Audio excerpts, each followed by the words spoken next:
Por eso, para que sea posible la conversión, es necesaria la gracia de Dios que nos viene a través del Espíritu Santo. El hombre, dice el Catecismo de la Iglesia Católica, herido por el pecado, necesita la salvación de Dios. La ayuda divina le viene en Cristo por la ley que lo dirige y en la gracia que lo sostiene. Pero claro, nosotros nos preguntamos, ¿y qué es la gracia? La gracia, dice el Catecismo, la gracia de Cristo es el don gratuito que Dios nos hace de su vida infundida por el Espíritu Santo en nuestra alma para sanarla del pecado y santificarla. Por tanto, la gracia es Cristo mismo que nos invade, que nos impregna, que nos llena nuestro corazón a través de la fuerza del Espíritu Santo que habita en cada uno de nosotros. Habita, nos sana y nos santifica. Es como esa huella de Dios en cada uno de nosotros. Por tanto, el Espíritu Santo tiene una capacidad, una potencialidad santificadora, nos hace santos, nos santifica porque nos hace también templos de la presencia de Dios en cada uno de nosotros. El Espíritu Santo transforma nuestro obrar, nos aporta luz a la hora de tomar decisiones, entra en contacto con el corazón de cada uno de nosotros, digamos, nos posibilita una especie como de instinto, entre comillas, espiritual, a la hora de tomar decisiones en nuestra vida. El Espíritu Santo transforma la ley vieja en una ley nueva, en una ley que va más allá y que nos libra del pecado y de la muerte. La ley antigua viene, digamos, impregnada a través del Espíritu Santo en una ley nueva. La ley de Moisés viene plenificada por la ley de Cristo. La ley que estaba escrita en unas tablas, ahora está escrita en la mente y en el corazón de cada uno de nosotros. Aquella ley antigua que era imperfecta, no estaba acabada, ahora es una ley perfecta, acabada, con punto y final, una ley en libertad. Vivir en el Espíritu Santo implica un estilo de vida en cada uno de nosotros que fundamentalmente se reconoce por una forma de mirar el mundo, de mirar las relaciones, de mirarnos incluso a nosotros mismos. El que no recibe el reino de Dios como un niño no entra en él. En estas palabras de Jesús está haciendo alusión precisamente a esa mirada limpia, necesaria para impregnar un estilo de vida concreto. Pero no solamente la mirada, también la empatía, es decir, la compasión, el sentirnos solidarios con las personas que fundamentalmente lo están pasando mal.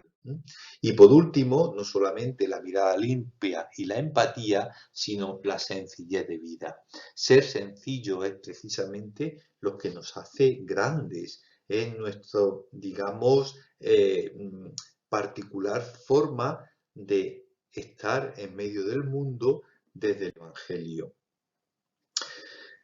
Estamos llamados, lo dijimos al principio, a la santidad, es decir, estamos llamados a vivir nuestra vida con Dios aquí, ahora y de forma plena en el cielo. Por tanto, nuestra vocación es única. Todos los fieles de cualquier estado o régimen de vida, dirá el Concilio Vaticano II, el Lumen Gentium 40, son llamados a la plenitud de la vida cristiana y a la perfección del amor. Todos son llamados a la santidad. Por tanto, tanto la espiritualidad como la moral, las decisiones que tomamos, las acciones en nuestra vida, deberían ir orientadas a un objetivo que es precisamente alcanzar la vida eterna en el cielo, a ser santos en ese sentido, ¿no? A llegar al cielo.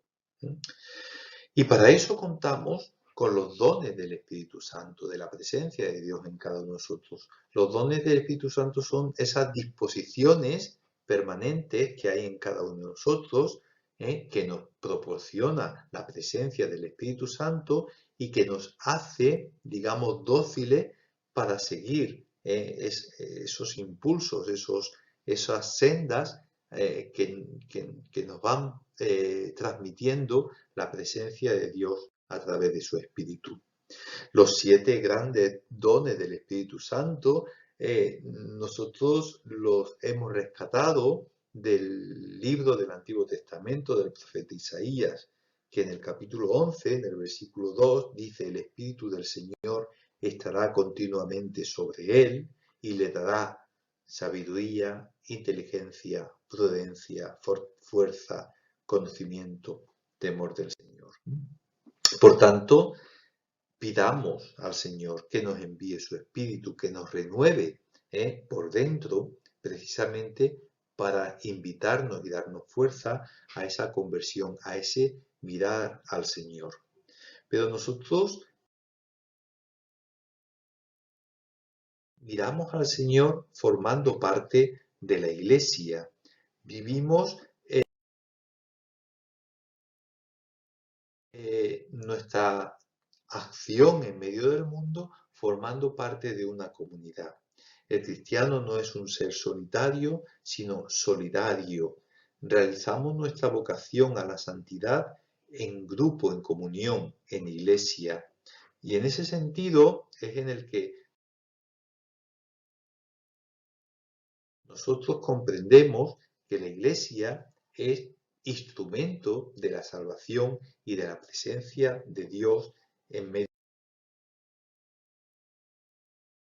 del mundo. Por tanto, el auténtico compromiso de cada uno de nosotros es un compromiso que vivimos en formato eclesial. Vivimos en la iglesia y para la iglesia.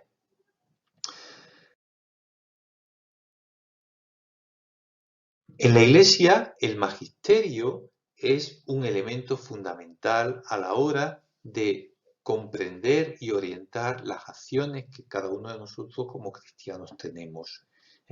El oficio de interpretar auténticamente la palabra de Dios ha sido encomendado al magisterio de la Iglesia, el cual lo ejercita en nombre de Jesucristo. ¿Y quiénes constituyen este magisterio? Los obispos en comunión con el sucesor de Pedro, el obispo de Roma, ¿no? Por tanto, cuando hablamos de magisterio, estamos hablando de la enseñanza oficial de la Iglesia que nos viene a través de los escritos, fundamentalmente de la predicación de los obispos en comunión con el Papa. El magisterio no solamente, digamos, se edifica sobre la reflexión que hacen los teólogos, las personas que intentan iluminar a través de la razón la fe, sino también se edifica sobre los maestros de la espiritualidad. Por tanto, el depósito de la fe, que a nosotros nos viene a través de la predicación, de la catequesis, de los documentos de la Iglesia, se sostienen sobre estos dos grandes pilares. Por eso, cuando nosotros hablamos de magisterio, entendemos que existe un magisterio extraordinario realizado en los concilios a través de el Papa en comunión con los obispos, o bien cuando el Papa habla en cátedra, es decir, para definir un dogma, o bien el magisterio ordinario, fundamentalmente a través de las encíclicas, constituciones apostólicas, exhortaciones, cartas apostólicas, motus propios, etcétera, etcétera, ¿no? Por tanto, el tema es que el magisterio nos orienta y nos ayuda a tomar decisiones. Pero, ¿qué ocurre si hubiera un conflicto entre nuestra conciencia y el magisterio. ¿Cómo resolvemos ese conflicto? En primer lugar, habría que pensar que magisterio de la Iglesia y conciencia se mueven en dos planos distintos y que el magisterio nunca viene a suplir nuestra conciencia, sino que está al servicio de la madurez de nuestra propia conciencia. ¿Qué ocurre? ¿Por qué muchas veces existe ese conflicto de conciencia-magisterio? A veces simplemente porque no tenemos una interpretación adecuada del magisterio, ¿no? Y otras veces también es porque vivimos en un entorno de excesiva, digamos, desafección hacia la Iglesia, ¿no? Por tanto, uno de los aspectos que nos ayudan a superar ese conflicto es recuperar ese afecto hacia la comunidad de la Iglesia y, ¿por qué no?, leer lo que el magisterio nos transmite a través de sus documentos como fuente fundamental, incluso por encima de lo que otros medios de comunicación, personas, etcétera, nos digan que dice el magisterio, ¿de acuerdo?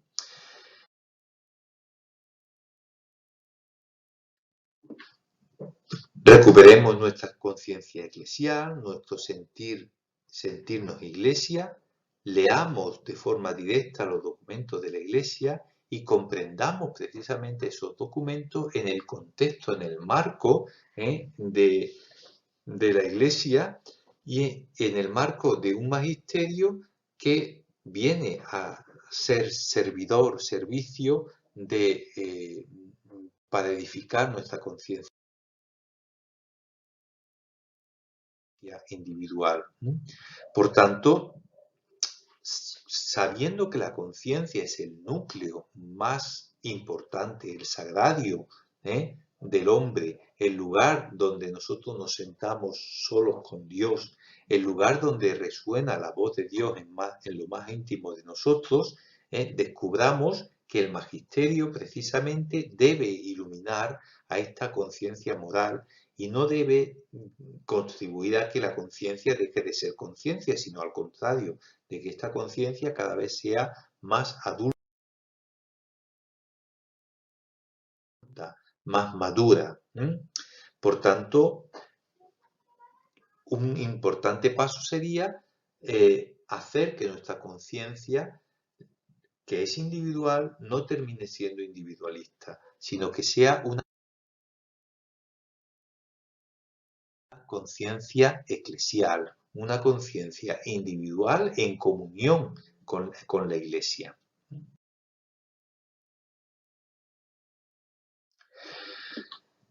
Y el tema 11 nos abre ya un último momento en este temario de moral que va a ser un momento para intentar desmenuzar los aspectos fundamentales del decálogo. El decálogo, digamos, es uno de los marcos más importantes para comprender e interpretar la acción moral de cada uno de nosotros. En este tema 11 vamos a centrarnos en los tres primeras leyes de este decálogo. Amarás al Señor sobre todas las cosas, no tomarás el nombre de Dios en vano, santificarás las fiestas. Precisamente el primero de ellos, amarás a Dios sobre todas las cosas, es realmente el que da sentido a todas las demás leyes del decálogo, ¿no? Vamos a ver cómo en las leyes del decálogo existe una conexión íntima entre el amor a Dios y el amor al prójimo.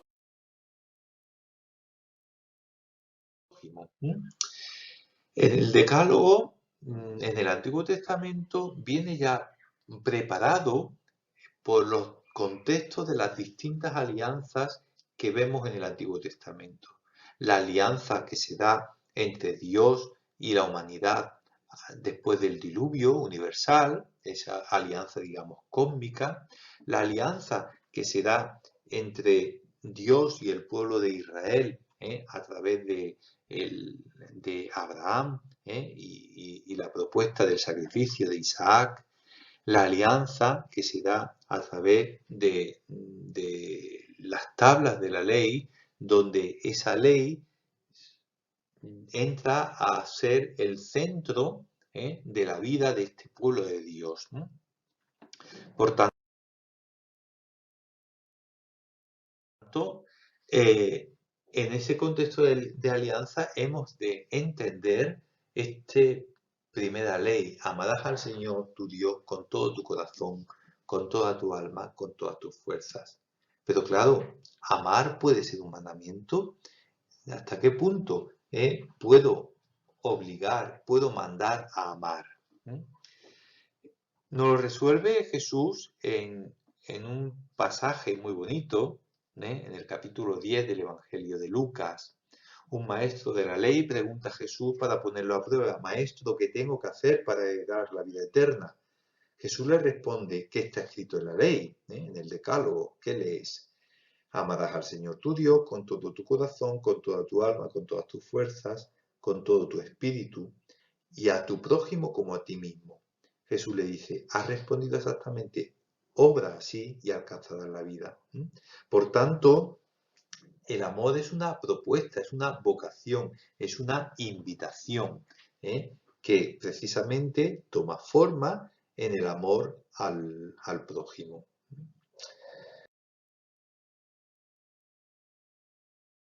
No habrá otros dioses delante de ti. No nos dejaremos llevar por unos dioses que en el Antiguo Testamento se visibilizaban con el formato del becerro, pero que en nuestra vida actual se, digamos, camufla detrás de determinadas, bueno, pues acciones, propuestas que a veces la sociedad nos plantea, ¿no? Las supersticiones, el intentar leer el futuro como si todo estuviese escrito, con lo cual la libertad del ser humano desaparece. ¿Mm? No tomarás en falso el nombre de Dios, tu Dios, no tomarás el nombre de Dios en falso. ¿Cómo se hace esto? Fundamentalmente faltando al respeto que Dios merece, blasfemando, abusando del nombre de Dios. Dice el catecismo: recurrir al nombre de Dios para torturar, cometer crímenes, mentir, abusar, cometer injusticia, eso es tomar el nombre de Dios en falso.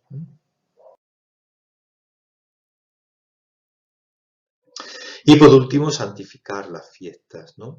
Este descanso semanal, que viene ya reflejado en la primera página del Génesis, en la creación, no solamente responde a una necesidad humana, sino también que recuerda ese momento en el Sinaí, esa liberación de la esclavitud, pero para nosotros los cristianos el descanso tiene fundamentalmente una dimensión cristológica, la resurrección, la nueva creación. Los cristianos formamos una gran familia y como gran familia también tenemos nuestro día de fiesta, que es el domingo. Bien,